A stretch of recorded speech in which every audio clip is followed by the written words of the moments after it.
भारत में इस्लाम के नाम पर एक मुल्क पाकिस्तान बनने की खातिर अपनी हवेलियां, अपनी जायदाद, अपना सब कुछ छोड़ा है। तो आप भी वही काम कर रहे हैं और मैं समझता हूं कि हम सब आपके चाहने वाले हैं, आपको प्यार करने वाले हैं। आपने एक बात और कही कि जो मोदी साहब हैं वो बुरे हैं, लेकिन इंडिया में रहने वाले जो हिंदू भी हैं वो आपको प्यार भी करते हैं और वो अच्छे हैं। तो लोग कह रहे थे कि पाकिस्तान को, हमारे डॉक्टर जाकिर नाइक साहब ने कहा कि मुझे यहाँ परेशानी हो गई पाकिस्तान। तो मैं एक बात सिर्फ आपको करना चाहता हूँ कि मोदी साहब का या इंडिया के जो इंतहा पसंद हिंदू हैं उन्हीं का ये अक्स है, ये मसनूई चेहरा है। मोदी साहब जो है ये वो इंतहा पसंद हिंदू हैं जिन्हें उन्होंने तीसरी बार वजीर आजम बनवाया है।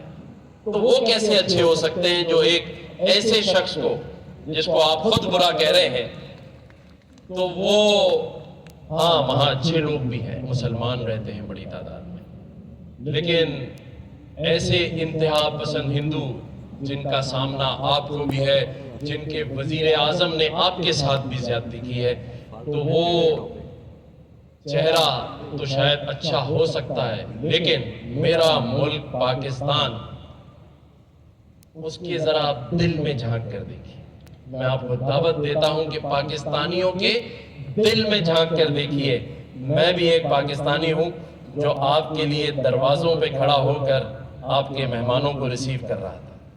तो पाकिस्तानियों का जो दिल है उसमें देखें अमन भी है, प्यार भी है, और इस मुल्क में रहने वाली अक़लियतों, चाहे हिंदू हो, ईसाई हो, पारसी हो, उसके लिए भी बड़ा दिल है। और उसका मुजाहिरा उस दिन आपने देखा कि आपके लिए यहाँ सारे ही मज़ाहिब से ताल्लुक़ रखने वाली शख्सियात के साथ साथ तमाम ही मसालिक से ताल्लुक़ रखने, मसलक से ताल्लुक़ रखने वाली शख्सियात भी यहाँ मौजूद थी।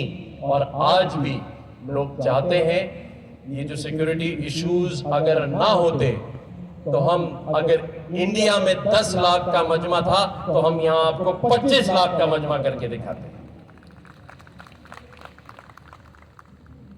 तो मैं यही समझता हूं कि आपकी इज्जत में कोई कमी नहीं, ना कोई कर सकता है, ना हमारा मजहब इस बात की इजाजत देता है कि अपने आए हुए मेहमान और ख़ास तौर पे ऐसे इस्लामिक स्कॉलर जिसने दुनिया में कई लाख लोगों को मुसलमान किया, इज़्ज़तों का मालिक और वादा अल्लाह का है। और उसकी मिसाल हमने देखी